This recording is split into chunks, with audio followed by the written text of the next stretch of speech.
Assalamualaikum warahmatullahi wabarakatuh. Syukur Alhamdulillah kita dapat berjumpa lagi di kajian Gus Bah, kajian Kiai Haji Ahmad Bauddin Nur Salim. Semoga apa yang disampaikan oleh beliau dapat bermanfaat dan barokah untuk kita semua. Amin, amin ya rabbal alamin. Assalamualaikum warahmatullahi wabarakatuh. Bismillahirrahmanirrahim. Sekarang kamu hidup itu apa? Untuk sujud. Sujud itu murah, gampang. Untuk mengenal Allah. Allah itu gampang kita kenal. Karena Allah itu adharu minad dhahir. Adharu dhahir itu Allah. Zat yang begitu jelas. Lah mati itu mau apa? Ya menuju Allah.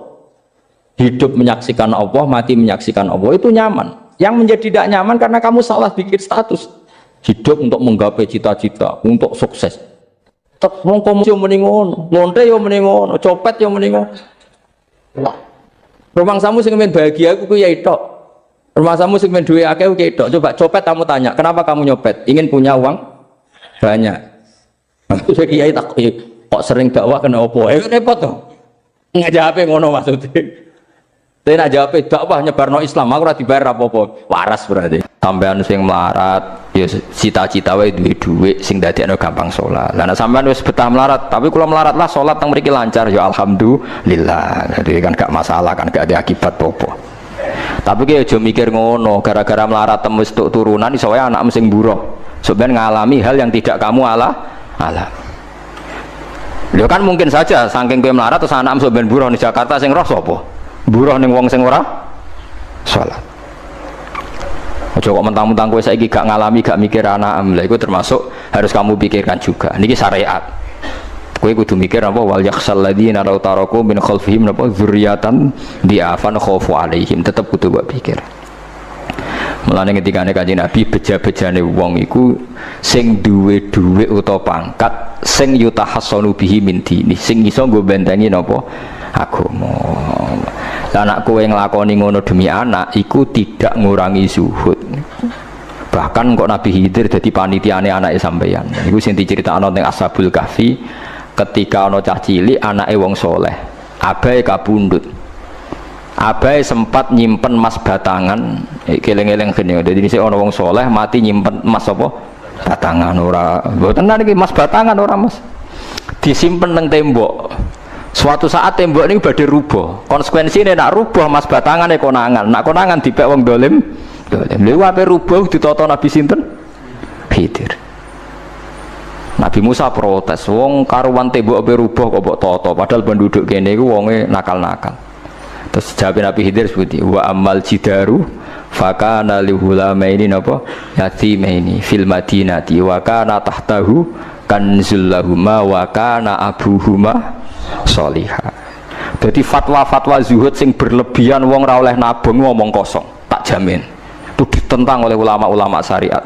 Karena di cerita Ashabul Kahfi ini jelas kan, wong soleh nyimpen emas batangan ning tembok demi anake, keberlangsungan kesalian apa anake. Ternyata dipanitiani Nabi Khidir supaya emas iki gak jatuh ke tangan-tangan orang zalim.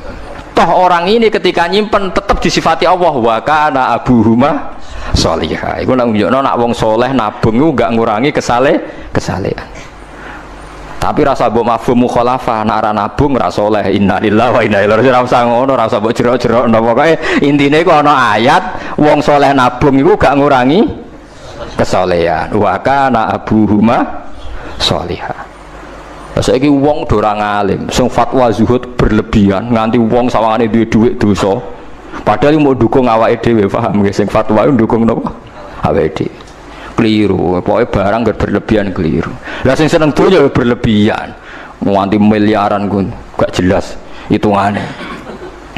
Ya nek cara kula sak sedengan misalnya sak rugen mati ya warisan piro kan? 50 juta. Piro? Mesin bubut. Mesin bubut anake cek kangelan. Maksudnya saya kangelan ngerjakno. Nah mas akare ngedol lho. Mboten sing bener ya emas utawi ya tabungan lho. Mesin bubut padha karo ngeke penggawean. Mboten kula setuju mbek fatwane Ibnu Khaldun karena berdasar sejarah itu enggak ada nabi kecuali dari keluarga terhormat. Nah terhormat itu tadi, terus kata Imam Ghazali sebetulnya ada harus terhormat kamu jadi presiden atau bupati, ada adnal mal, ini rungokno tenan, ada adnal mal atau adnal jah yang yutahassanu bihi min dini supaya bisa menjaga agama. Nah sekarang kalau pertanyaannya gimana Gus kalau globalisasi itu tadi, jangan-jangan misalnya kalau kita ngobong gereja di Indonesia misalnya, terus masjid yang minoritas di negara lain diobong sebagai balasan perlakuan umat Islam mayoritas di Indonesia, terus gentiran Islam sing minoritas di negara lain ditindak. Itu jangan-jangan kita termasuk sebab, dan teori itu juga sah. Wong pangeran yo momo tenan, cara ora pangeran yo kapok tenan mbek teori iku. Cara ora pangeran. Makanya niku nyata, wong sahabat tuh jenenge sahabat anyar-anyar Islam nggih over. Kados Ruhin Mustafa seneng-seneng kula atau over. Saking overe bedina misoi gereja, misoi watu pangeran itu. Jancuk watu kok disembah. Pangeran nopo watu jancuk watu kok disembah. Akhirnya wong kafir malah sebeh jancuk pisan pangeran. Pangeran akhirnya kena kan? Pangeran ya pangeran Allah akhirnya kena. Akhirnya ono syariat anyar. Wala tasubbul ladina tu'una min dunillah fayasubbu wa adwam bi ghairi ilm. Mat sahabat temu aja oleh misoi pangerane wong kafir. Kurbane aku mat. Jadi jangan kira semangat tuh. Misalnya kaya Ruhin terus semangat ngiyakno aku ora ngiyakno Kiai liya aku ora damuk kiai akeh. Dadi kabeh melane Nabi nate dawuh la yasubbur rajulu abahu. Wong jogeman misoi bapake. Sampai Nabi dibantah ya Rasulullah, wahal ya subur rojulu abahu, mosok tiang misoi bapak piyambak. Terus Nabi jawab ya subu abar rojuli faya subur rojulu abahu, ya misoi bapak wong akhirnya bapak dek nih dipisoi. Ya mau misoi pangerane wong akhirnya pangeranem dipisoi. Lah pangeranem ku sapa ora Allah kan. Nah sistem global itu ya teori itu ya mungkin. Jadi kalau Anda berbuat baik sama agama lain, mungkin agama lain berbuat baik sama kita. Di negara yang saudara kita minoritas, kayak di Bosnia, di Rohingya, di Phuket, di macam-macam, di Mindanao, mungkin bahkan di Amerika. Wong kendel ning Pulau Jawa perlu ditakoki, kowe kendel mergo mayoritas apa mergo jihad? Sampai tak ceritani ini kisah nyata kula ndek kanca khusuk era karuan. Nek ora salat giyething era karuan. Islam apa Islam ra gelem salat ngene. Suatu saat dek niku uripe era karu-karuan akhirnya pindah ning Irian Jaya. Ning daerah mayoritas Kristen. Bareng kenalan kabeh jenenge martune sapa Kristen-Kristen. Suatu saat kenalan mbek wong jenenge Kristen Abdul alhamdulillah padahal wonge ra salat. Mergo buta tenan, butuhe ketemu Islam ra salat tak Allah, sementing apa? Islam. Terus dia ini sadar bener jenengan Gus, kalau gedeng wong rasolat itu mergo ning Jawa Gus, bareng ning Sumatera, ning di daerah Irian, gak iso gedeng. Gue gedeng wong rasolat tak ning Jawa, jajal ke saiki manggon Amerika, ketemu wong asal podo Islam ya wis seneng. Lah iya artinya hukumnya wong gak ternyata ada ruang dan apa waktu. Ya kok gue darani bojo mayu mergo ora tau metu. Kayak ngono. Sore metu mesti tak ngerti kan waduh. Dadi wong ora ono sing bener asli paham iki cerita wong asli ora ono sing bener. Angger ana pembanding ya takobal apa napa minna minkum takobal apa. Ya kan. Mulane nganti dadi guyonan kena apa wong tuwa kok asring bojone do ucul. Mergo sing lanang ndelok bojone wong liya. Lali bojone sing elek terus dibarno. Ya tenan sebagian yang ngono tenan. Wong akeh sing diamuk sing lanang. Wong kok ayune ngono. Ngomong apa, Pak? Lho niku kanca kula tenan. Ngomong apa, Pak? Ya jujur wae jare sing lanang jawab. Masa wong jujur gak oleh jare apa? Wong jujur apa? Lah saiki sampean mulai mikir. Nak saiki ning Jawa ana wong Islam gak salat. Oke, kita gedeng atas nama fitrah agama. Roh wong minum ya gedeng. Tapi sebagian gedeng kita memang masalah kondisi. Buktine hal yang sama kowe ketemu Islam ra salat, nak kowe ning Irian Jaya, mbok ning Timor Leste kowe seneng. Pira-pira ketemu padha napa Islame, senajan to ora napa ora salat. Iku mulane bener sak dur-dure ilmu wa faqa kulli dzi ilmin napa alim. Sak dur-dure wong alim mesti ana wong alim. Saya itu baca teorinya Imam Ghazali, Ibnu Khaldun, terus teorinya Salahuddin Al-Ayyubi. Memang Teori itu saling pembanding dan itu mesti kesimpulan saya tadi walau la dafwahin nasan apa ba'dahum bibadin. Jadi semua teori ini saling melengkapi. Ya memang kalau ketika kita dewa-dewa no fakir, zuhud, enak, tanpa hisab ini seakan-akan kita seneng fakir mergo bebas hisab. Nah, tapi nak delok randi kekuatan bergening ambek non muslim terus kowe ape salat kangelan. Lho nggih to, misalnya sampean buruh ning Jakarta. Posisi buruh, majikan ra salat kon nyupiri, wae salat ra mandeg pe apa. Nah, tapi nak kowe sing majikan buruh ora salat, wae mandeg kowe salat. Ayo malah salat, anutlah ra paham lah wis makmum. Gak tak pecat, selesai kan. Oh, tetap gara-gara melarat itu tetap ra iso aqamus salat. Mulane ngaji ku sing imbang ya, aja pengagum kemiskinan. Melarat itu rasa mbok kagum-kagume biasa ae.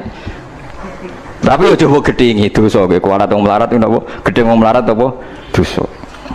Tapi aja dukung, maksudnya wis ora usah didukung wis akeh malah menapa? Mbok dukung. Wah, malah parah, malah napa? Parah. Lah amar ma'ruf nahi mungkar itu syarat utama tadi ada adna malin nggih, ada adna napa? Jahin untuk yutahasson. Buktine semua nabi itu punya kekuatan sing dadekno enggak tersiksa. Ini ku ma ba'atsallahu nabiyan illa fi mana'atin min qaumi. Allah tidak pernah ngutus nabi kecuali dari kasta tertinggi. Jadi tujuannya wow, ada sistem sosial yang menjaga. Lucu kan wong Quraisy gudinge ngono mbek Kanjeng Nabi, tapi ora tahu mata ini mergo sungkan Abu Thalib. Sungkan sinten? Abu Thalib. Sayyid Abbas urung Islam, tapi nak Nabi dipateni ya ora trimo. Sampai Darun Nadwa kebingungan carane mateni Muhammad tu piye, ndekne keluarga napa Quraisy. Sampai ono iblis mendo-mendo wong ngene ae tiap desa ngirimno satu pemuda. Engko ben dame Muhammad berceceran, ben nuntut sapa ndek nek sing mateni tiap desa duwe utusan sing mate kangelan. Mergo Nabi diutus fi manaatin mingkau. Nah, ketika Nabi pindah teng Madinah niku asline nggih mboten wong asing-asing amat. Mergo tiyang Yasrib niku wonten suku besar jenenge Bani Najjar napa? Bani Najjar. Bani Najjar niku keluarga besar Nabi saking Sayyidah Aminah. Mulane teng Barjanji diterangno ketika Sayyid Abdul Gerah niku mergo niliki keluargane mim Bani Najjar. Paham ya? Jadi intinya ya gadah manaatin min qaumi. Ngene iku Bani napa? Bani Najjar. Jadi napa jenenge sebutinu wa makatha fihim syahron yu'anu nasukmahu wasakwa. Iku suku napa Bani Najjar, akhwalihi min Bani napa Najjar. Dadi eling-eling. Dadi mboten saged. Mane sampean ya ora usah protes, kadang-kadang kena apa wong alim-alim ya rontok-rontok Gus, rontok-rontok mulya karepe ben rapati repot nemen-nemen. Misalnya kayak wong alim terus wong biasa total wino terus kon bubut ruhin. Nah, wae mulang wae kon apa? Bubut. Ayo repot. Jadi Gus pangeran ape orang ngono ora tiga aja. Saya itu gak pernah loh takut mati meskipun saya masih muda, karena saya bayangkan mati itu ya baik-baik saja. Ketika saya hidup ya gak tahu cara ngelola nyawa saya, kenapa kau gak pergi? Kamu tahu caranya ngelola nyawa kamu, kau gak mati sekarang? Gak tahu kan? Tahu-tahu masih hidup kan? Tahu-tahu diutang semacam-macam lah. Sebenarnya kita zaman hidup pun gak tahu cara ngelola nyawa kita, cara kerja jantung kita, cara kerja paru-paru kita. Nanti setelah kita mati pun gak tahu caranya hidup gitu lagi. Tapi anehnya kita mosok manusia sudah dilemah iso hidup lagi. Memangnya kita sekarang bisa hidup karena kita tahu-tahu ya hidup. Ditekdir anak yang melarat, pese elek, orang lain ditekdir anak kiai, Gus, mulyo. Kita kan tidak pernah bisa milih bapak itu ora iso. Ngerti-ngerti anak Karmen, anak Karlan itu sudah tahu. Artinya gini ya, sudah ya Allah, ketika saya hidup ya tidak tahu kenapa saya hidup, pasti engkau yang menghidupkan. Ketika saya mati juga gak tahu kenapa saya mati, pasti engkau yang menghidupkan dan mematikan. Maka saya akan baik-baik saja di akhirat, karena ketika di dunia Tuhannya yang engkau, ketika di akhirat Tuhannya, dan sifat engkau tidak akan rubah, tetap arhamur rahimin. Makanya dulu wali-wali itu kalau mau mati ya santai aja. Sayyid Umar bin Abdul Aziz itu ulama-ulama dulu kalau mau meninggal itu kalau keluarganya nangis marah besar. Memangnya mau kemana kamu nangisin saya? Lah kamu kan mau mati. Memangnya mau kemana kalau mati? Ya kembali ke Allah. Susahnya apa? Di dunia ya milik Allah, di akhirat ya milik Allah. Inna sholati wa nusuki wa mahyaya wa mamati lillahi rabbil. Yang aneh sampai harus melarat orang wani mati. Wah aneh tenan. Ya karena sampean tahu mungkin di akhirat lebih miskin lagi kan. Terus repot terus. Coba kalau dari awal kita menstatuskan diri kita biadillah, inna sholati wa nusuki wa mahyaya wa mamati. Tapi kamu salah status. Mengatakan kehidupan adalah momen untuk mencari kesejahteraan. Kehidupan adalah momen untuk cari karir. Kamu mensifati kehidupan secara salah. Jika kamu terjebak nyari karir, nyari kaya.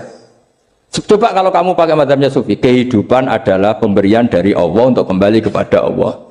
Kematian ya seperti itu. Akhirnya ya santai saja. Inna sholati wa nusuki wa mahyaya wa mamati lillahi rabbil alamin. Istri juga gitu. Saya itu tidak sombong. Saya itu mulai nikah sampai sekarang itu hampir gak pernah tukaran sama istri. Sama istri saya itu sering bilang gini, Gus, kali-kali kalau saya ngamuk itu diwales, dilawan, supaya saya punya musuh katanya. Betul ya? Ya saya bilang gini, Allah itu maha baik sama saya. Ketika harmonis, ganjaran saya ya lewat harmonis itu, sehingga saya ngasih uang, menyenangkan Anda. Ketika Anda marah, ganjaran saya lewat sabar. Ya sudah, itu semuanya baik. Kalau kamu marah, saya tidak dapat pahala. Makanya kalau kamu marah tak dengerin. Ini cara Allah membuat pahala tanpa bayar, kata saya. Justru kalau pas rukun itu untuk dapat pahala harus nyervis, jajak nukokno kelambi mahal katanya. Boros itu pahala yang boros katanya. Tapi kalau kamu marah ini pahala paling murah, nggak usah biaya, dapat apa? Pahala. Cukup sabar. Itu kalau terlatih lama-lama dapat ya biasa saja. Ulama dulu seperti itu semua. Imam Syafi'i itu pernah ada orang baik sekali sama beliau. Orangnya itu munafik padahal. Tapi kalau setelah keluar dari Imam Syafi'i, dia memaki-maki Imam Syafi'i. Suatu saat dia tadi muji-muji jenengan tuh di luar maki-maki jenengan. Imam Syafi'i itu guyu. Guyu semuanya bukan alhamdulillah. Muridnya kan janggal. Ini dikasih tahu gitu. Alhamdulillah. Kenapa Imam Syafi'i dia kan di luar maki-maki jenengan? Berarti aku wong wibawa, ning arepku rawani. Ya jadi dianggap enteng saja melihat, berarti aku wong wibawa, ning arepku ora wani. Ya sudah. Terus ketika ditanya, tapi itu kan bahaya bagi Anda karena memfitnah Anda gini-gini. Kata beliau, zaka Allah. Yang kritiknya bahaya itu hanya Allah Ta'ala. Yang lainnya enggak bahaya. Karena ini makhluk dhaif, enggak penting. Loh, kamu sampai tersiksa dikritik orang karena kamu nganggap makhluk itu penting. Ini gobloknya sampean. Goblok segoblok-gobloknya. Coba kalau kamu mensatukan makhluk tetap makhluk, kritiknya tidak penting. Selesai kan? Selesai enggak? Jadi problem Anda ada wali itu, kalau dikritik ya susah. Makanya ada wali itu problem menurut saya. Makanya saya enggak ingin enggak jadi wali itu kan. Karena hanya wali yang hidupnya itu la khaufun alaihim wa lahum. Yes. Orang dulu tuh semudah itu hidup. Gampang sekali. Dulu ceritanya diantara ceritanya manakibnya Sayyid Ja'far Shadiq itu, kalau ada orang memaki-maki dia itu dikirimi hadiah. Kenapa ya? Karena kebaikan kamu telah kamu berikan kepada saya, ini hadiahnya. Sampai malu yang kritik itu. Kan kalau orang rasani itu kan kebaikannya dikasihkan sama yang dirasani. Lah kamu kan ngajinya seperti itu, tapi dirasani kok susah. Harusnya kan kasih aja, ditransferi saja. Alhamdulillah. Ya karena kita salah menamain tadi, sing rasani pembenci. Pembenci itu bahaya. Sehingga kamu mereaksi secara serius. Coba kalau kamu pakai hukumnya Allah dan Rasul. Pembenci itu pemberi kebaikan. Istri marah adalah pemberi kebaikan. Ada yang berani mulai meraktekannya. Latih begitu terus. Insya Allah nanti hidup kamu barokah. Itu disebut wa'allama adamal asma. Dan itu yang diajarkan Rasulullah. Rasulullah itu kalau ngajarkan hidup itu gampang sekali. Allahumma ja'alil hayata ziyadatan li fi kulli khairin wal mauta rohatan li min kulli syarr. Jadi kalau kita hidup anggap saja peluang untuk nambah kebaikan. Kalau kita mati anggap saja akhir dari semua potensi kejahatan kita. Anda sekarang mungkin tidak zina tapi potensi zina. Anda sekarang tidak korupsi, potensi korupsi. Anda sekarang tidak selingkuh, tetap potensi selingkuh. Lah anggap saja kalau mati berarti akhir dari segala potensi itu. Alhamdulillah. Makanya saya tuh nggak pernah takut mati. Karena saya misalnya saat mati ya saya nanti akan bilang, ya Allah ini sudah mau mati berarti mau akhir dari segala potensi keburukan saya. Alhamdulillah. Makanya itu ulama-ulama dulu kalau ada preman mati, saya guys, tonggone ragil muni saya, walau preman kurang ajar, saya guys, tonggone tetap ragil muni saya. Padahal kiai ini muni, saya guys pun mati, pun buatan sakit macam-macam nih pasti. Karena dia dengan mati berarti rohatan mengkuli syarrin, keburukannya tidak terulang lah Lah keburukan nggak terulang lagi itu saya apa buruk? Saya. Makanya kiainya minta saya nggih niki. Ponggone cek menengahin. Saya nggih menengahin. Makanya suatu saat kalau ada gitu kamu harus bilang apa? Saya, pun mboten jahat malih, pun mati. Jadi kayak apa coba? Coba sekali-kali statuskan kalau al hayat adalah ziyadatan lana fi kulli khairin. Al maut adalah rohatan lana min kulli, sehingga kita hidup ya happy, mati juga happy, gak masalah. Terus kayak misalnya mendingin, tapi anak bojoku piye? Memang selama hidup anak bojomu bahagia. Petoknya ya tambah musibah ya cok. Malah sombong lagi kamu, seakan-akan kamu Tuhan yang bisa mensejahterakan manusia. Wong isih urip kok bojomu wis ndonga muga-muga nang mati malah. Karena gak jelas termasuk dosane jenengan sedanten itu senengane cerita Nabi Adam. Nabi Adam kok critakno dosane, mulane do kualat. Wong nyeritakno bapake kok nyeritakno napa? Dosane. Mulane kata kiai kualat, wong bapake kok diler-ler napa? Dosane. Mulane nak cerita Nabi Adam ini kedah sempurna. Terus niki kula cicil juz tunggal napa wa 'allama Adamal napa? Asma. Pertama kali hubungannya Nabi Adam kalian Allah Subhanahu wa taala ini hubungan mengajarkan nama sesuatu. Jadi sampean jangan pakai teori modern bahwa apa artinya sebuah nama. Nama itu penting sekali. Sekali penamaan itu salah berarti Anda menstatuskan secara nawa salah dan itu berakibat fatal. Jadi semua kesalahan manusia mulai periode syirik mensekutukan Allah itu karena kesalahan menyebut apa? Nama. Ini penting kolaborator. Jadi misalnya orang Arab itu ada batu tertentu yang dipahat disebut manat. Manat itu dari kosakata manan, pemberi. Yang satu disebut uzza, sesuatu yang aziz, yang agung. Sehingga akhirnya diperagungkan. Coba kalau misalnya Manat dan Lata itu ketemu orang Lasem, terus ditanyakan, ini batu apa ini? Dari Purwodadi apa dari Mojokerto? Yang mahat siapa? Ini irungnya tidak pas. Ini matanya kok agak picek. Andekan distatuskan seperti itu, kira-kira disembah apa enggak? Enggak. Iki pas pembuatan ini pate protol terus digenti ini. Sehingga setiap kemusyrikan itu semua para nabi ngendikan inhiya illa asmaun sammaitumuha antum wa abaukum ma anzalallahu biha min sultan. Sebagian ayat ma anzalallahu biha min sultan. Bahwa kesalahan-kesalahan yang kamu timbulkan itu karena kamu kesalahan bikin nama. Makanya status itu penting. Nanti sampean tahu pentingnya yang saya katakan ini. Nanti setelah sampean mati, nanti mesti nyari saya karena kenangan ngaji ini. Ini Mas Atabik itu mas saya, beliau seorang dokter, tapi saya tidak akan bilang dia dokter karena nanti anak cucunya inginnya jadi dosen. Tapi kalau saya menstatuskan dia turunan Mbah Sambu, babai wong alim. Wah anak putune arah alim isin. Dia nak di status no pegawai negeri dosen. Wah anak putune golek duit pikirannya kan. Karena status itu mengilhami apa? Status itu karena itu yang dikenalkan. Makanya ini penting. Fir'aun ketika dianggap sebagai Tuhan itu karena dia berhasil menamakan dirinya orang yang nggak pernah sakit dan dia penguasa. Penguasa itu artinya apa? Dia memimpin sekian orang. Akhirnya dianggap Tuhan. Tapi ketika debat terbuka sama Nabi Musa, pertama mohon standar mohon gemike. Pertama kata Fir'aun, wa ma rabbul alamin, lalu Tuhan kamu itu siapa? Kata Musa, yang menuhani langit dan bumi. Fir'aun masih bisa berargumentasi, setahu saya di bumi Tuhan hanya saya. Soal kemungkinan Tuhan Anda di langit, terus Fir'aun nyuruh Haman, ya Haman ibnili sorhal ali abdul asbab as-samawati fa'attali'a ila ilahi Musa. Tapi kalau itu dibuktikan, nanti Musa pasti kalah. Karena kalau Fir'aun naik ke langit, pasti gak melihat Tuhan.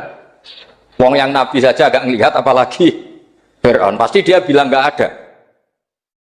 Tapi apa yang bisa mengalahkan Fir'aun adalah argumentasi status. Kata Musa, Rabbukum wa Rabbu abaikumul awalin, yang nuhani nenek moyang kamu. Artinya kalau Fir'aun Tuhan itu berarti Tuhan balita, karena mbah-mbahnya dulu tanpa Tuhan, karena Tuhannya lahir terlambat. Akhirnya Fir'aun saat itu juga para pengikut Fir'aun langsung menjadi mukmin meskipun menyembunyikan imannya. Karena kalau Fir'aun Tuhan berarti mbah-mbahnya tidak punya Tuhan, karena Tuhannya baru dilahirkan kemudian. Artinya gini, andaikan Fir'aun distatuskan al-maulud, orang yang dilahirkan, maka tidak akan ada orang yang menuhankan Fir'aun. Atau Fir'aun dibahasakan wujida ba'da alam yakun, dia ada setelah dulu-dulunya tidak ada. Apapun hebatnya Donald Trump, apapun hebatnya Cleopatra, apa Fir'aun, semuanya itu wujidu ba'da alam yakun, mereka ada dari tidak ada. Yang seperti ini pasti tidak Tuhan. Makanya Allah mengenalkan manusia itu sederhana supaya tidak pernah jadi Tuhan. Hal ata alal insani khinum minad dahri lam yakun syai'am mazkura. Manusia itu siapa? Ya manusia itu makhluk yang ada dari tidak ada. Dengan status itu nggak mungkin kamu tuhankan.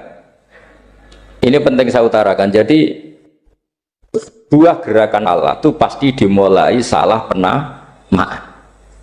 Makanya saya kemarin ketika Mbah Mun intakola ila rofiqil ala, ketika beliau wafat, saya bilang ke anak-anak Anbar, statuskan Mbah Mun sebagai orang alim alama al-faqih, muridnya Sayyid Alawi, muridnya Mbah Zubair. Sekali Anda menstatuskan beliau orang besar, tepaan santri singgung mau luhur kepingin ditiru besar itu. Nah, niru besar itu terus ono santri mau itu tok ngerasa gede repot. Sama, makanya saya nggak pernah. Sebenarnya saya tahu, Mas Atabik ini Mas saya itu dosen saya tahu, tapi saya tidak pernah ngomong dosen. Kalau anak-anak era menjadi wong alim, menjadi dosen malah langsung berarti wong alim, malah celaka mana itu. Jadi karena salah status itu nanti panjang, akibatnya itu panjang. Makanya saya itu sebetulnya ya risih dikatakan Gus Bak itu orang alim, sebenarnya risih. Tapi saya seneng saja. Sing seneng beniru alime, sing hasut takjak kompetisi. Jadi nikmati ya. Jadi sing seneng beniru alime, sing ra seneng itu hasut takjak kompetisi, takjak maca tafsir, nak ra mriyang ya. Monggo ana paling maca primbon mek terjemah. Ini penting, jadi itu yang disebut wa'allama adamal. Makanya Allah itu mengkritik semua kesalahan manusia dimulai dari salah penamaan. Makanya saya kemarin Pak Pilpres sering bilang, kalau presidennya ini maslahat, kalau enggak ini enggak maslahat. Mana ada kemaslahatan ditentukan hanya oleh seorang presiden? Itu tauhid kita di mana? Memang kita secara syariat harus milih sesuai ijtihad kita, tapi tidak usah dong menggantungkan kesejahteraan sama seorang makhluk, itu tidak boleh. Secara tauhid enggak boleh. Makanya ini penting sekali. Jadi nggak boleh orang salah nama. Kita tetap memilih presiden, milih kiai, milih siapa saja, tapi tidak boleh menstatuskan manusia sama dengan status Tuhan. Itu bahaya sekali dalam ilmu tauhid. Saya teruskan ya. Nah ini sekaligus latihan tauhid sama latihan tafsir ya. Sampun nggih. Kula terusno malih. Mun santai mawon. Kula ki ikhlas ora ngarah gelo santai mawon. Wong umpama ora sida ngaji ora gelo apa meneh trimo mik rusak. Ndak, karena saya itu insya Allah ndak akan pernah salah nama. Saya punya cerita ya, tentang nama itu. Ketika seseorang baik sama tetangga, itu kalau sampean seorang mukmin yang mukhlis, mukmin yang ikhlas, pasti ya karena diperintah Allah. Saya ngajar seperti ini karena diperintah Allah. Baik sama pernah sepuh karena saya turunan Mbah Sambu, ya karena menghormati Mbah Sambu. Itu bagus. Sehingga dulu itu ada ulama, saya berkali-kali cerita, ada ulama punya tetangga itu berdua anak muda. Ya Ahmad, silahkan ke rumah saya. Datang. Setelah datang ke rumah pemuda tadi, kata pemuda tadi, ya Ahmad silahkan kembali, saya tidak butuh kamu. Kembali Imam Ahmad, dan santai saja. Setelah kembali sekian menit dipanggil lagi, ya Ahmad saya jadi butuh kamu, datang ke rumah saya. Datang lagi. Setelah datang, saya tidak butuh kamu, silahkan pulang. Pulang sampai 3 kali. Itu Imam Ahmad senangnya bukan main, kelihatan ceria senang. Lama-lama muda ini tanya, ya Ahmad, kenapa Anda tidak tersinggung? Bukankah itu menyakitkan? Enggak, kata saya. Tapi saya akan menyebalkan. Enggak, kata saya. Kata Imam Ahmad, kenapa aja? Saya ini diperintah sama Allah, kan apik mbek tangga. Dadi nek mbok udang ya teko. Mbok kon mulai ya mulai. Alhamdulillah iso nglakoni perintahe Allah. Jadi aku ora ono hubungane mbek kowe. Sehingga orang itu gak bisa didikte oleh di sekelilingnya karena ya hubungannya langsung sama Allah Subhanahu wa Ta'ala. Jadi dulu tuh orang jadi wali itu segampang itu. Kalau kamu kan enggak, hukum tentang tetangga itu kamu kayak orang kapitalis, kayak orang komunis, pakai teori sosial. Nak diapik yo apik, dieleki yo elek. Itu kan pikiran PKI. Artinya satu perilaku sosial didikte oleh makhluk itu perilaku orang mukmin atau orang PKI. Itu orang PKI. Kalau orang mukmin ya mangkana yu'minu billahi wal yaumil akhir fal yukrim jarahu. Kita baik sama tetangga karena diperintah Allah, sehingga kecewa tidak kecewa ya santai saja. Imam Ahmad katanya, kenapa engkau tetap ceria? Aku ora urusan mbek kowe, urusanku mbek pangeran. Pangeran ngutus sampai mbek tonggo. Saya ulang lagi ya, dados tentang napa wa 'allama adamal asma. Jadi andaikan seorang manusia melakukan kebaikan karena dia makmur, amarahu wa, kita diperintahkan Allah baik sama tetangga, ya biasanya tetap seperti itu. Kita diperintahkan Allah baik sama, sehingga ketika ngalami kayak yang dialami Imam Ahmad kita santai saja. Ketika kita datang bi amrillah, ketika kembali ya bi amrillah, sehingga ya sudah kita dapat pahala. Tapi kalau kamu kedikte secara sosial, maka kamu akan menjadi orang murahan, yaitu seorang ulama didikte oleh anak muda yang kampungan. Justru kita kalah kan, kita kampungan sekali karena kita ulama senengnya kalau disenengkan orang, mangkelnya kalau dimangkelkan orang. Artinya apa? Kamu didikte makhluk. Itu kerennya di mana coba? Kerennya di mana? Nggak ada sama sekali. Apalagi yang dikte trimo canom sing goblok sing desa. Kamu seorang ulama besar. Tapi kalau kamu hubungannya dengan Allah, dia muji kamu, alhamdulillah dipuji. Dia memaki kamu, alhamdulillah dapat pahala lewat jalur sabar. Kan santai saja. Sehingga saya berkali-kali bilang, setan itu untungnya tidak pernah ngaji saya. Kalau ngaji dia pasti ngerusak metode, merubah metode. Tapi saya tadi berdoa supaya ngaji ini nggak didengar setan. Setan itu ya goblok betul. Setan itu kan suka ya kalau anaknya kiai, cucu kiai dibikin konflik. Dia ngiranya dengan konflik pondok itu tidak solid. Ternyata enggak. Misalnya Mas Atabek konflik sama keluarga Bani Lasem, terus ada yang minggat ke Papua kemana-mana. Namanya turunan kiai di mana-mana bikin pondok, bikin masjid. Yang dulu masjid hanya ada di Lasem, barokahnya tukaran ada di mana-mana. Lah itu namanya setan, salah perhitungan apa? Makanya gobloknya dia itu udah ngaji saya. Kalau ngaji tak kasih tahu itu bahaya itu. Bikin kiai konflik itu bahaya. Iya betul. Islam ada di Indonesia itu ya barokahnya konfliknya sahabat. Sayyidina Ali dan Sayyidina Muawiyah itu konflik. Banyak sahabat netral yang ingin menghindari itu mau ke Cina. Di Selat Malaka sebagian terdampar, terus ada yang ke Aceh, ada yang ke Sumatera, namanya Sayyidina Ali. Makanya awal Islam di Indonesia dimulai Syekh Yusuf Baros itu. Kalau Timur Tengah nggak ada tukaran tuh nggak ada, Islam menyebar kemana-mana.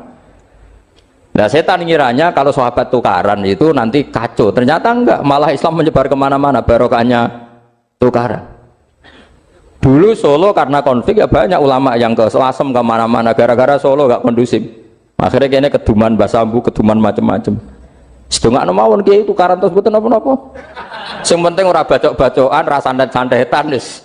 Terus pokoknya rasan-rasanan ringan ya sudah itu bagus. Memang Allah bikin seperti itu.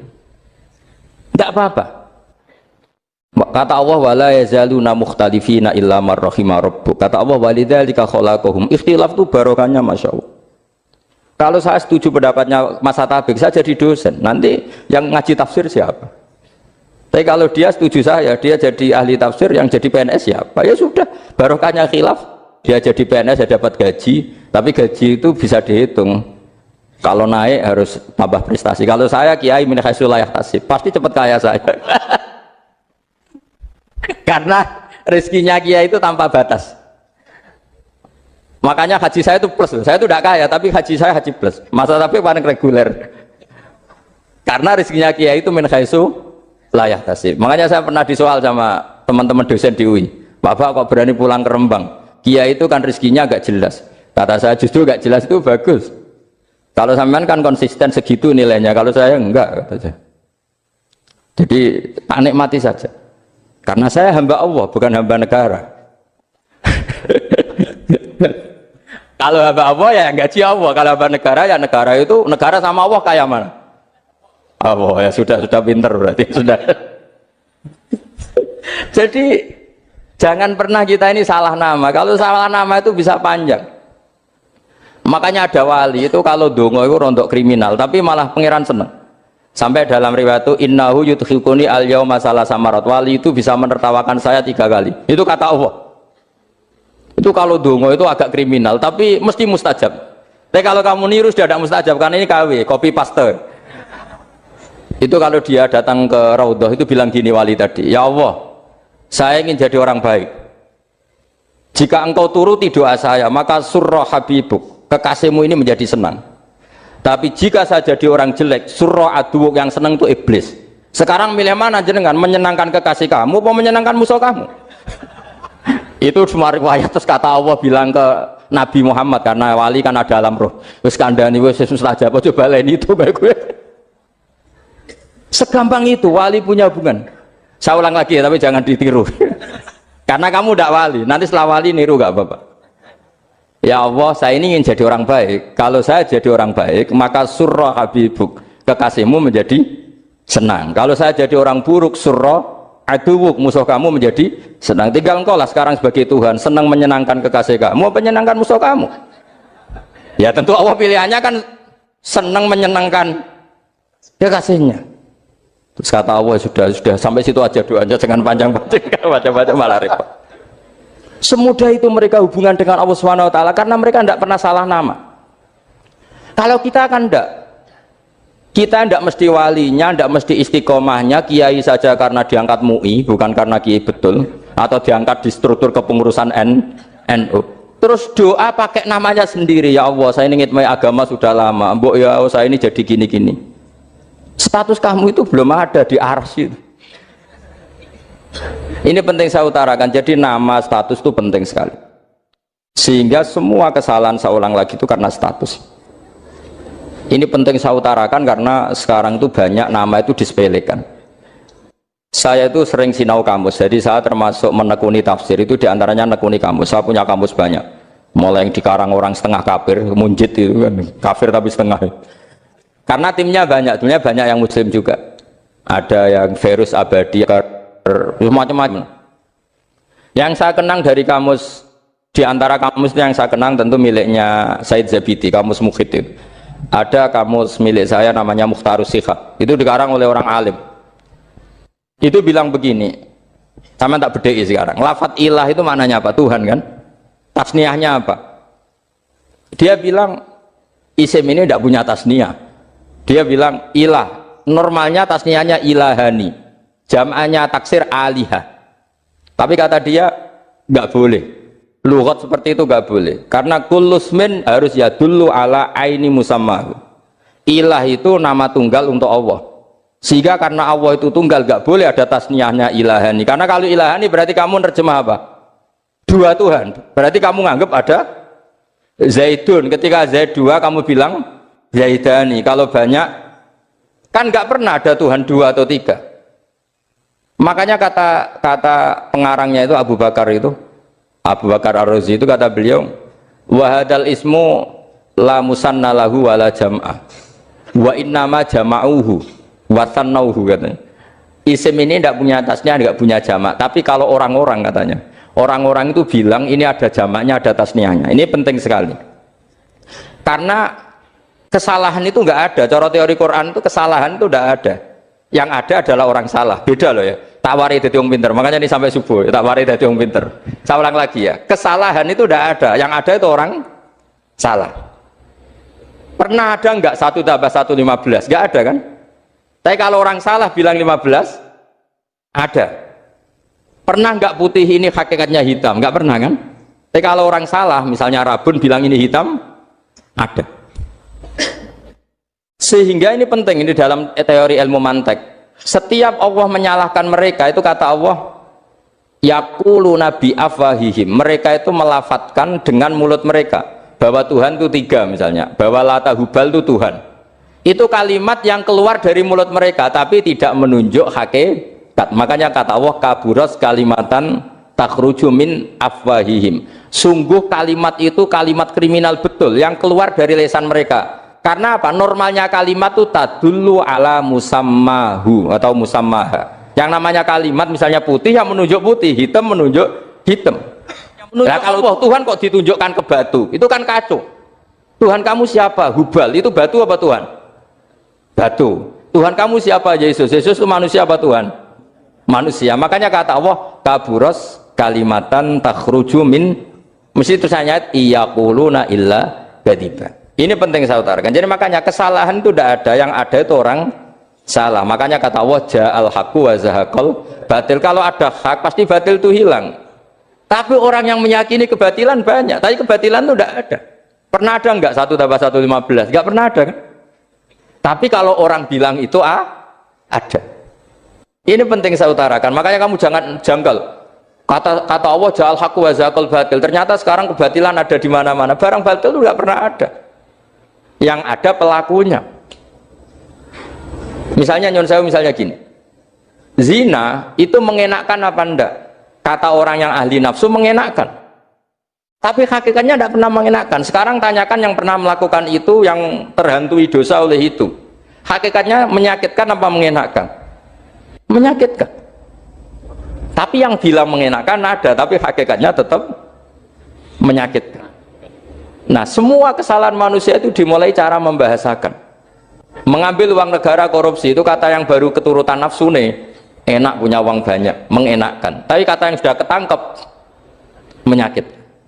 Nah, faktanya korupsi itu dihisap sampai akhirat. Statusnya itu menyakitkan apa mengenakkan?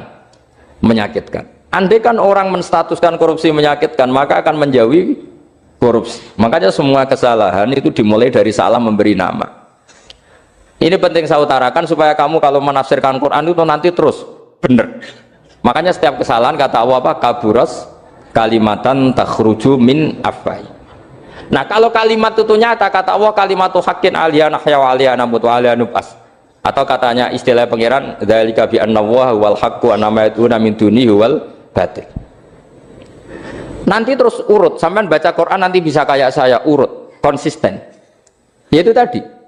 Misalnya Fir'aun itu orang pakai status yang diajarkan Allah ke kita. Fir'aun adalah wujida ba'da alam yakun.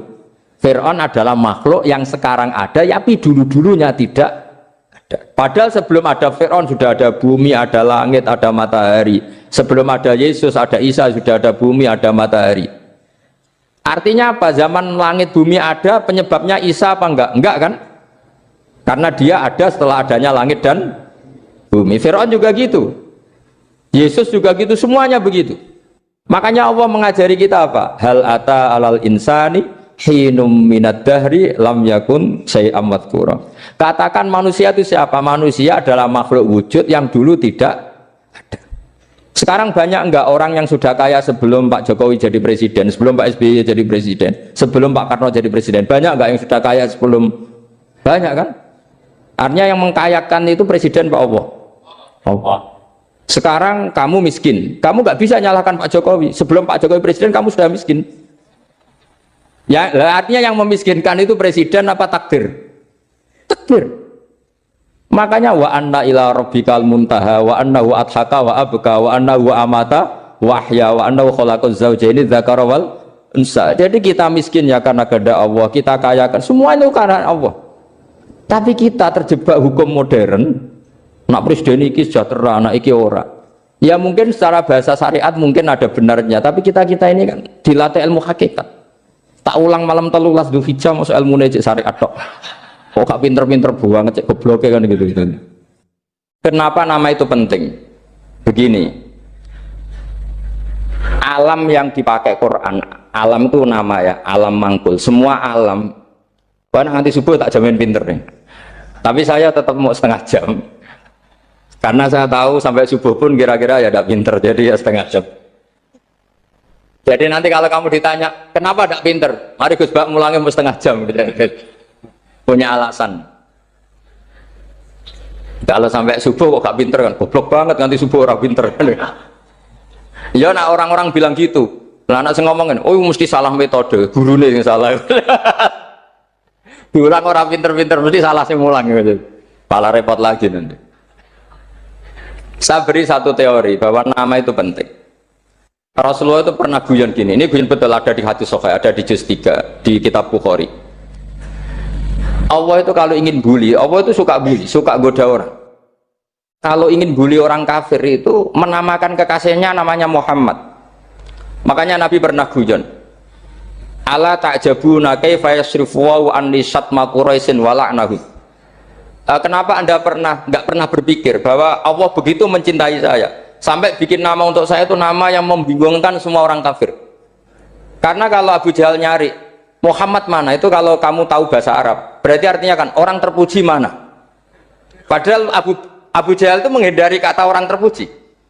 Jadi bingung dia. Muhammad kamu jancuk, coba kamu terjemah. Wahai orang terpuji kamu, itu kan kado semua. Makanya Allah itu suka bully. Jadi kata Nabi Muhammad, kamu tahu betapa Allah itu mencintai saya dan bikin bingung orang-orang yang menghujat saya. Karena mereka kalau menghujat saya tetap menamai Muhammad. Itu coba kalau kamu tahu bahasa Arab, mana Muhammad orang yang berarti kira-kira kalau Abu Jahal misal itu jancuk kamu Muhammad. Berarti artinya apa? Wahai orang terpuji, kamu jancuk. Ini kalimat yang kacau kan? Akhirnya Abu Jahal pinter. Kalau nyari Muhammad bilang gitu. Ya mudammam, ainal mudammam. Makanya kata Nabi, yastamuna mudammaman wa yal'aununa mudammaman wa ana Muhammad. Akhirnya Abu Jahal kalau nyari Muhammad, ainal mudammam, mana orang yang tercela? Akhirnya orang-orang tanya, mudammam itu siapa? Muhammad itu loh.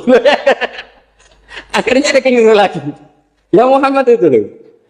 Akhirnya ya bilang Muhammad lagi. Jadi kayak apa? Makanya itu saya mangkal kalau sama orang dan anaknya Kiai jenenge Agus, karena ya tetap diceluk Gus. Karena ya saya itu punya teman itu gak Gus, mangkalnya bukan main sama anaknya Kiai.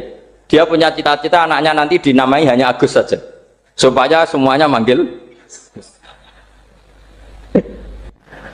Terus nanti yang hasut ya bilang dus. Kayak kemarin pas pilpres itu macam-macam. Tapi ini penting saya utarakan. Jadi nama itu nggak boleh salah, status juga nggak boleh salah. Makanya saya ingin misalnya anaknya Kiai kok jadi pejabat, ya sudahlah jabat itu. Saya betul, saya sampai sekarang dengan Gus Yasin itu ya tetap nyucup. Saya bilang ini putra guru saya, ini Gus saya. Saya tidak pernah membahasakan beliau wakil gubernur. Bahayanya nanti suatu saat, oh ini mantan, kan repot. Jadi ini penting, status itu penting. Orang sekali salah status itu bahaya, ke depan itu bahaya sekali. Karena tadi saya bilang, tadi misalnya banyak kan anaknya orang-orang alim alamah, terus anak cucunya jadi dosen atau jadi doktor gitu. Terus ini yang jadi status. Nggak boleh seperti itu. Ya sudah, dokter secara akademik dia jadi PNS karena kestatusan itu, tapi di keluarga tetap saja status alimnya saja. Atau mudawimul khairi, mudawimut tahajud, mudawimu apalah. Ini selalu tahajud, ini selalu deres, ini selalu ibadah. Sehingga anak cucu kita ya kenangannya itu.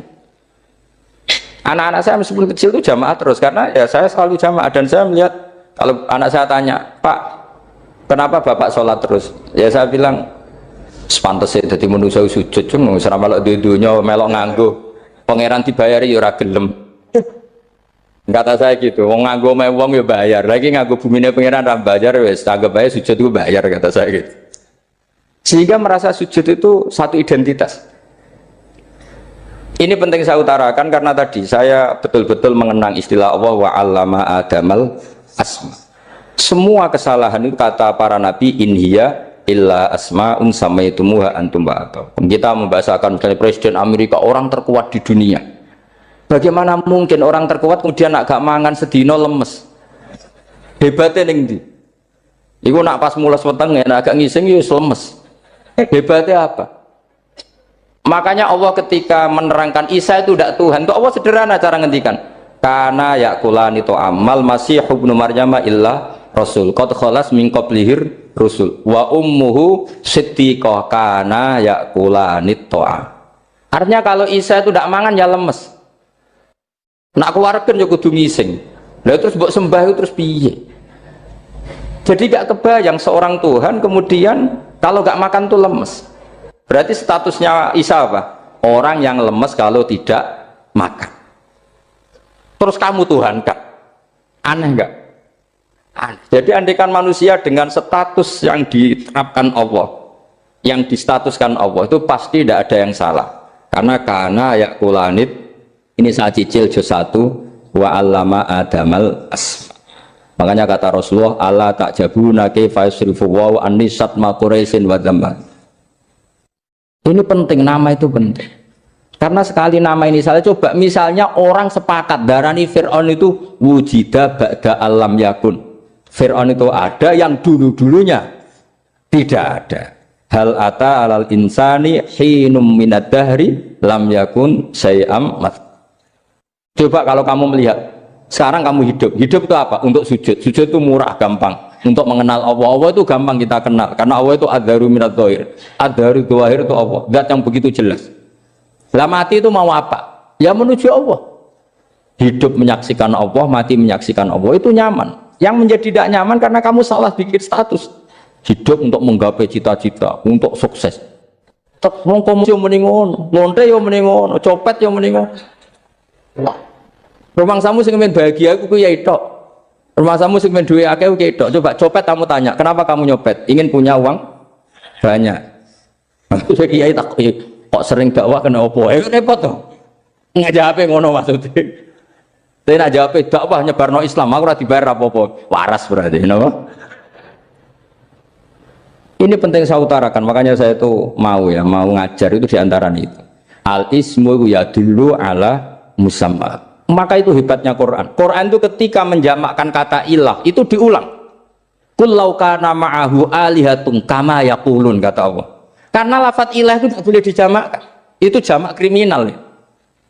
Loh kok tidak kriminal gimana coba? Kalau Zaidun itu satu, boleh nggak kamu mengatakan ja'a Zaidani? Nggak boleh kan? Kalau Zaidun satu, boleh nggak kamu mengatakan ja'a Zaiduna? Nggak boleh kan? Sama ilah itu satu apa dua? Satu. Boleh nggak kamu katakan ilahani, dua Tuhan? Nggak boleh. Makanya Allah kalau mengatakan alihah itu qul law kana ma'ahu alihah, andekan. Lau itu andekan. Itu aja masih ditututi kama yaqulun, sebagaimana mereka katakan. Karena lafaz ilah itu tidak pernah punya jamak alihah. Makanya Allah ngendikan qul law kana ma'ahu alihah, masih ditambahi kama yaqulun, tapi itu kata mereka kira-kira gitu. Maka kenangan saya sama Batu Rehan, saya ini masih pernah cucu sama Batu Rehan karena saya mbah saya kandung namanya Fatimah, itu abahnya itu orang sini, Fakhriyas itu. Ibunya itu orang Kudus, makanya saya ini ya turunan Kudus, turunan Nas. Itu kalau Batu Rehan, kalau hari kematian Yesus, itu kan ditulis hari wafatnya Yesus. Batu Rehan kan tentu meyakini Yesus itu Isa itu tidak mati tapi diang. Makanya di kalender Kudus sampai lihat itu kan, matinya Sibah Isa kan ada dalam kurung Sibah Isa. Jadi yang mati itu Sibah Isa. Karena kalau yang mati Isa kan menyalahi Quran, wa ma qataluhu wa ma sholabuhu walakin subyalah. Maka ditulis kematian Sibah Isa. Hanya Almanak Kudus, yang lainnya enggak karena sudah ikut bahasa nasional. Saya pernah agak bantah dulu, ya masih ditulis gini saja, kematian Yesus dalam kurung katanya. Karena saya ini teori Quran. Quran itu kalau ada bahasa salah, itu diulang.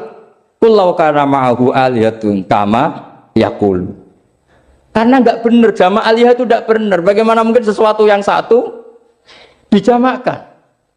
Coba kamu bisa mengatakan Zaiduna karena Zaidnya banyak. Kamu punya tamu rojulun. Kalau orang banyak rijalun. Kamu melihat satu masjid, masjidun. Kalau masjid banyak, masjid. Masalahnya Tuhan itu tidak pernah banyak, mau satu. Makanya itu hebatnya kamus-kamus yang dikarang orang alim. Bahas tasniahnya ilahun itu lam yujad katanya.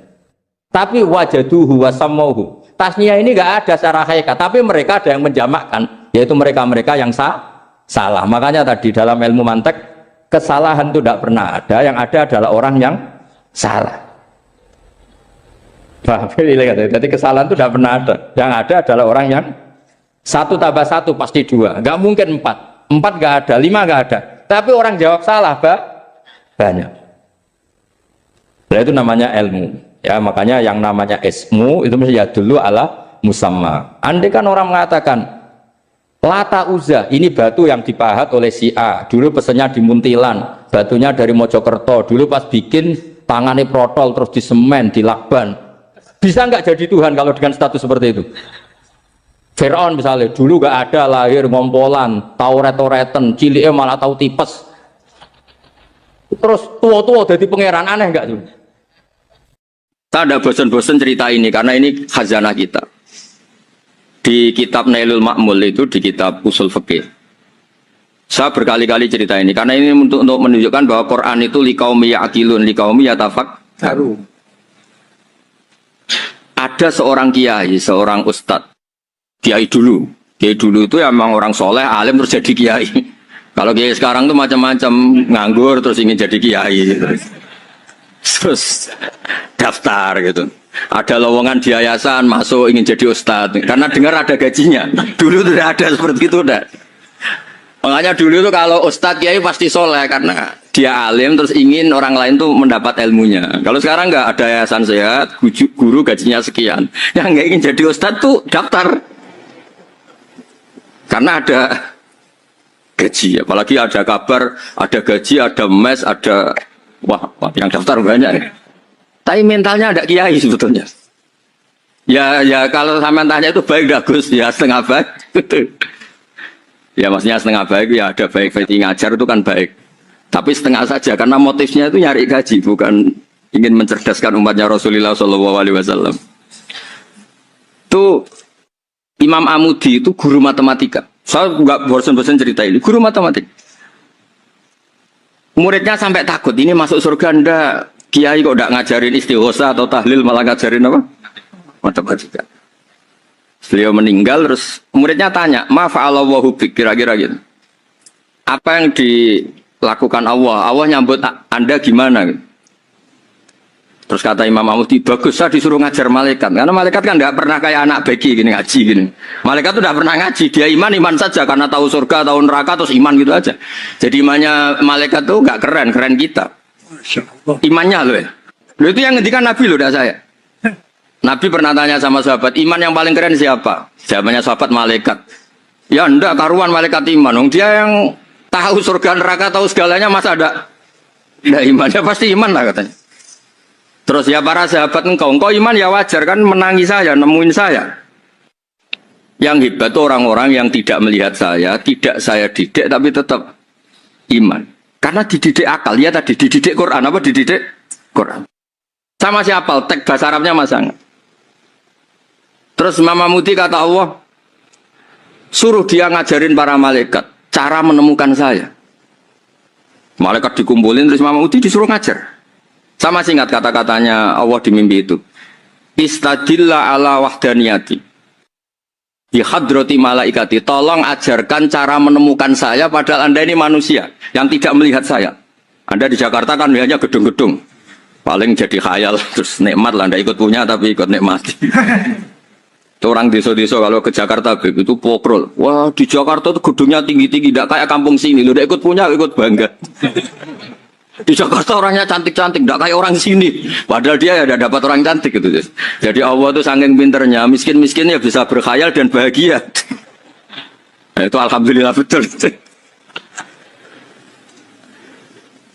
Akhirnya itu apa ini anak-anak begini saya tak niati ngajar standar anak-anak akademik.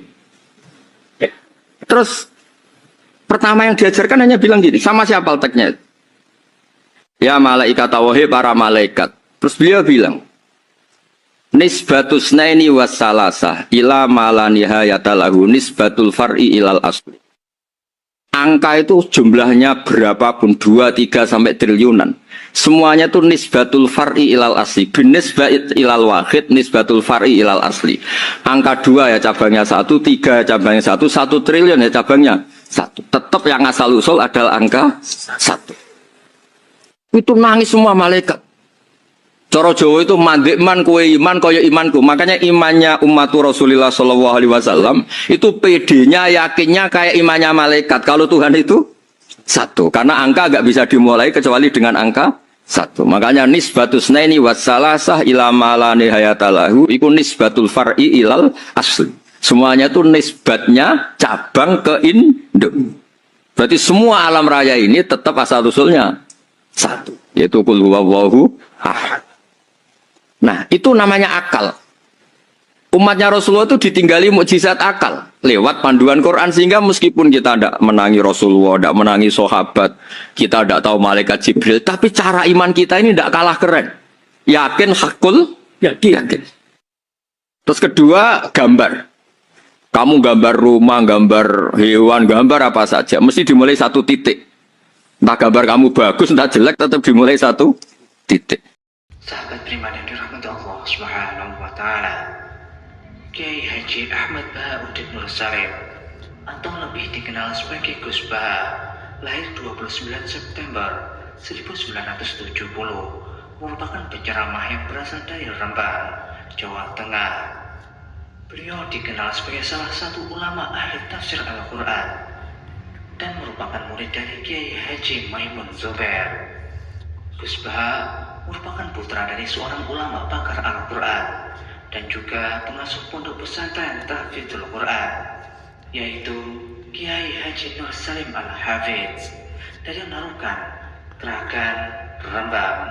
Kiai Nur Salim merupakan murid dari Kiai Arwani Kudus dan Kiai Abdullah Salam, Kajen Mergoyoso Pati.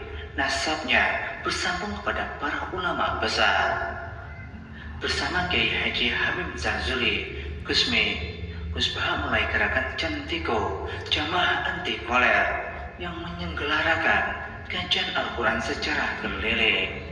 Cantiko kemudian berganti nama Manta, Majelis Nawaitu Topo Broto, lalu berubah menjadi Zikrul Ghafilin.